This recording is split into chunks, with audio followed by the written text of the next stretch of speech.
जय श्री कृष्ण। भगवान श्री कृष्ण ने बताया कि किन पापों के कारण मनुष्य को कुत्ते का जन्म मिलता है। प्रत्येक मनुष्य को उनके कर्मों के अनुसार उन्हें मृत्यु के बाद सजा भोगनी पड़ती है। जब उनकी सजा पूरी हो जाती है तो उन्हें पुनः पृथ्वी लोक पर दूसरा जन्म प्राप्त होता है। जो जैसा कर्म करता है उसे उसी प्रकार से दोबारा योनि प्राप्त होती है। परंतु क्या आप लोगों को पता है कि किस पाप के कारण मनुष्य को कुत्ते का जन्म मिलता है और वह कौन से कार्य है जो हर मनुष्य को अपने जीवन में नहीं करने चाहिए, जिसकी वजह से उन्हें नरक में जाना पड़ता है और फिर उन्हें एक कुत्ते का जन्म मिलता है।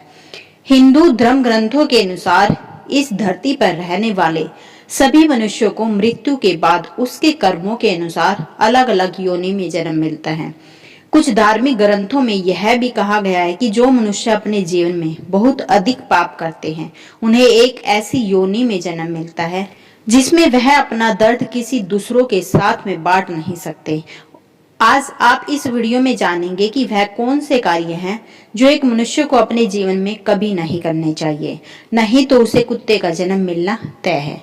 एक समय की बात है कि भगवान श्री कृष्ण की प्रिय राधा रानी अपनी सखियों के साथ में अपने नगर बरसाना का भ्रमण कर रही थी।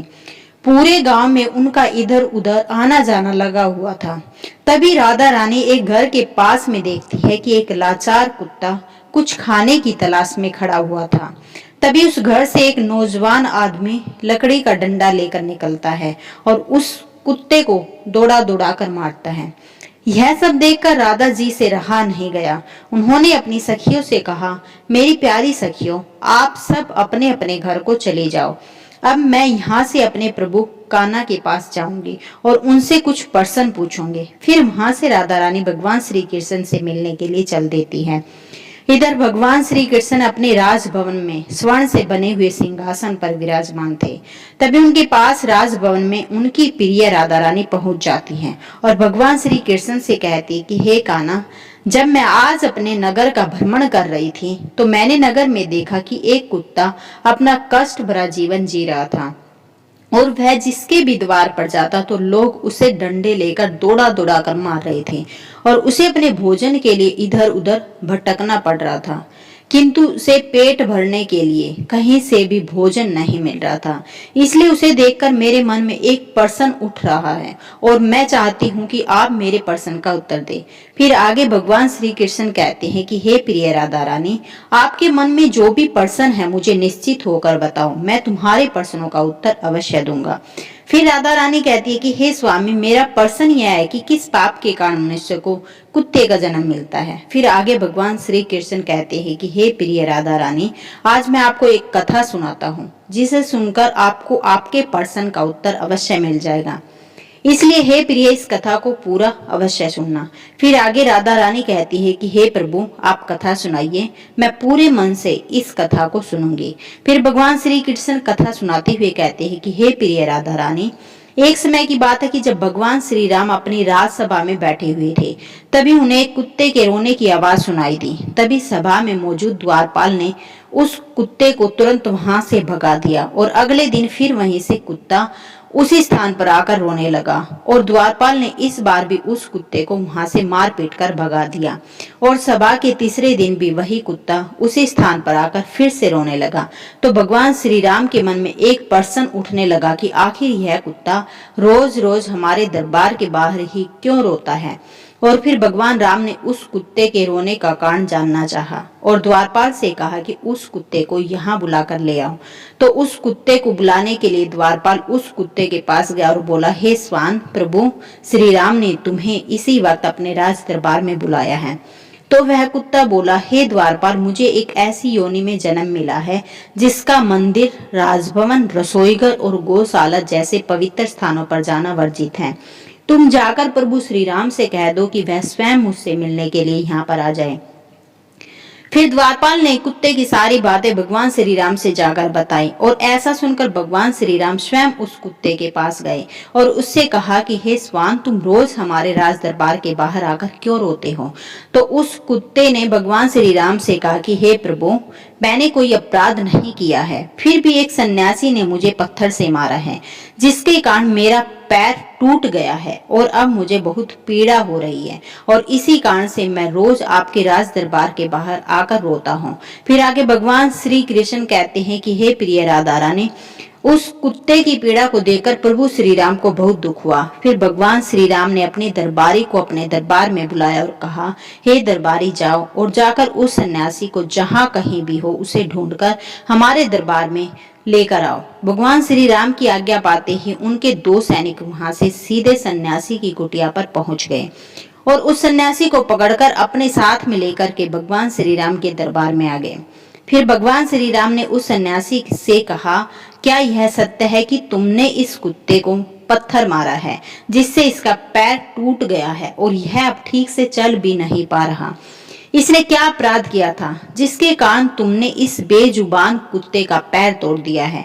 तब वह सन्यासी कहता है कि हे प्रभु, मैं भिक्षा मांगकर रास्ते से जा रहा था, तभी उस कुत्ते ने मेरी भिक्षा का अंत छू लिया था और इसी वजह से मुझे क्रोध आ गया और मैंने पत्थर उठाकर इसको जोर से मार दिया, जिसके कारण इसका पैर टूट गया। सन्यासी की यह बात सुनकर भगवान श्री राम ने कहा, क्या आपको पता है कि यह एक ज्ञान विभिन्न पशु है? यह अपना पेट भरने के लिए ऐसा करते हैं और इनको इतनी अकल नहीं है कि ऐसा नहीं करना चाहिए। और यदि इस कुत्ते ने आपके अन्न को छू लिया था तो इसमें इसका कोई अपराध नहीं है और ऐसा करना तो इनकी स्वाभाविक प्रवृत्ति है और इतनी सी बात के लिए आप इस कुत्ते को इतनी बड़ी सजा नहीं दे सकते। और अपराध इसने नहीं, अपराध तो आपने किया है जो एक सन्यासी होकर इस कुत्ते का पैर तोड़ दिया, इसलिए आप ही इसके अपराधी हैं। फिर आगे भगवान श्री कृष्ण कहते हैं कि हे प्रिय राधा रानी, भगवान श्री राम उस कुत्ते से कहते हैं कि हे स्वान, यह सन्यासी तुम्हारा अपराधी है और तुम जो चाहो वह सजा इसको दे सकते हो। फिर भगवान श्री राम की यह बात सुनकर उस कुत्ते ने कहा कि हे प्रभु, इस सन्यासी को किसी नगर का राजा बना दिया जाए। तो श्री राम ने उस कुत्ते की बात को स्वीकार कर लिया और उस सन्यासी को सुंदर वस्त्र पहनाकर एक घोड़े पर बैठा दिया और उस सन्यासी को एक नगर का राजा बना दिया।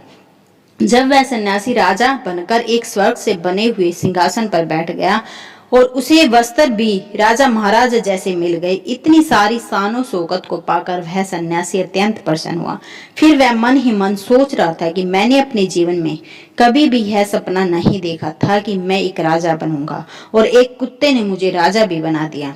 सच में इस कुत्ते ने अकल नहीं है, क्योंकि मैंने इसकी टांग तोड़ दी, परंतु उसने मुझे सजा देने के बजाय एक नगर का राजा बना दिया। और यह सब कुछ देखकर लोग बहुत आश्चर्यचकित थे और लोगों ने प्रभु श्री राम से पूछा कि हे प्रभु, उस कुत्ते ने उस सन्यासी को सजा देने के बजाय नगर का राजा क्यों बना दिया, जबकि उस सन्यासी ने तो उस कुत्ते का पैर तोड़ दिया था। गांव के लोगों की इस बात को सुनकर प्रभु श्री राम ने कहा, इस सवाल का जवाब आप लोगों को वह कुत्ता ही दे सकता है। तब सभी लोग उस कुत्ते के पास गए और उस कुत्ते से पूछा कि आपने उस सन्यासी के साथ ऐसा क्यों किया? उसे दंड देने के बजाय उसे तुमने एक नगर का राजा बना दिया। तो वह कुत्ता मुस्कुराते हुए बोला, तुम जानना चाहते हो कि मैंने उस सन्यासी को सजा देने के बजाय उसे नगर का राजा क्यों बना दिया? फिर आगे भगवान श्री कृष्ण कथा को सुनाते हुए अपनी प्रिय राधा रानी से कहती कि हे प्रिय राधा रानी, वह कुत्ता उन सभी लोगों से कहता है कि ध्यान लगाकर सुनो, अन्याय करने वाला राजा और घर पर पहुंचे याचक को भगाने वाला और दूसरों की संपत्ति को हड़पने वाला और किसी गरीब पर अत्याचार करने वाला दूसरे जन्म में कुत्ता ही बनता है। और यही सत्य है, इसमें कोई संदेह करने वाली बात नहीं है। एक राजा ही सबसे पहले गरीबों को सताता है और उनकी संपत्ति को हड़प लेता है। फिर आगे वह कुत्ता कहता है कि मैं भी पिछले जन्म में एक राजा था और मैंने गरीबों को खूब सताया था और उनकी मेहनत का धन खूब हड़पा था और मैंने भी लोगों के साथ बहुत अन्याय किया था और बेसहारा लोगों को और गरीबों की जमीनों को हड़प लिया करता था और अपने से छोटे लोगों पर खूब अत्याचार करता था, जिसके कारण मुझे इस जन्म में कुत्ते का जीवन मिला है और अब मैं अपने पापों का फल भोग रहा हूँ। और मैंने उस सन्यासी को इसलिए राजा बनाया ताकि उसे भी अगले जन्म में कुत्ते का जीवन मिले और तब उसे पता चलेगा कि कुत्ते की जिंदगी कैसी होती है और अपना पेट पालने के लिए कितने लोगों से मार खानी पड़ती है और हम कुत्तों का जीवन आसान नहीं होता। कथा को आगे कहते हुए भगवान श्री कृष्ण कहते हैं कि हे प्रिय राधा रानी, यह वही लोग हैं जो पाप धोने के लिए गंगा जी में जाते हैं, किंतु वहां से आते ही फिर से पाप करना शुरू कर देते हैं। और फिर आगे राधा रानी कहती है कि हे प्रभु, क्या गंगा जी में पाप नहीं धुलते हैं? तो भगवान श्री कृष्ण मुस्कुराते हुए कहते हैं कि हे प्रिय राधा रानी, गंगा जी में वही पाप धुलते हैं जो अनजाने में हो जाते हैं। जानबूझकर किए गए पाप कभी नहीं धुलते। और गंगा जी में स्नान करने से वही मनुष्य पवित्र होता है जिसका मन साफ होता है और मन में कोई छल कपट नहीं होता तथा मन में गंदे विचार नहीं होते। और गंगा जी में छल कपट करने वाले और दूसरों की बहन बेटियों पर बुरी नजर रखने वाले लोगों का कुछ नहीं होता और प्रत्येक मनुष्य को अपने कर्मों का फल अवश्य मिलता है। इसलिए आप लोगों से हाथ जोड़कर विनती है कि किसी बेजुबान जानवर को अगर हम लोग एक समय का भोजन नहीं दे सकते तो उन्हें कष्ट पहुंचाने के भी हमें कोई अधिकार नहीं है। और आप लोगों से मेरा निवेदन है कि किसी भी बेजुबान जानवर को कभी भी कष्ट नहीं दे। यदि कोई कुत्ता या बेजुबान जानवर आपके द्वार पर आता है तो उसे यदि आप रोटी नहीं दे सकते तो उसे मारना भी मत, क्योंकि वह भी एक जीव है, उसे भी दर्द होता है और ईश्वर सबके पापों को देखता है। इस प्रकार से भगवान श्री कृष्ण ने अपनी प्रिय राधा रानी को बताया कि कौन से पापों के कारण मनुष्य को कुत्ते का जन्म मिलता है। वीडियो अगर पसंद आए तो वीडियो को लाइक कीजिए, हमारे चैनल को जरूर सब्सक्राइब, अपने दोस्तों के साथ शेयर जरूर करें। वीडियो देखने के लिए आप सभी का तहे दिल से धन्यवाद।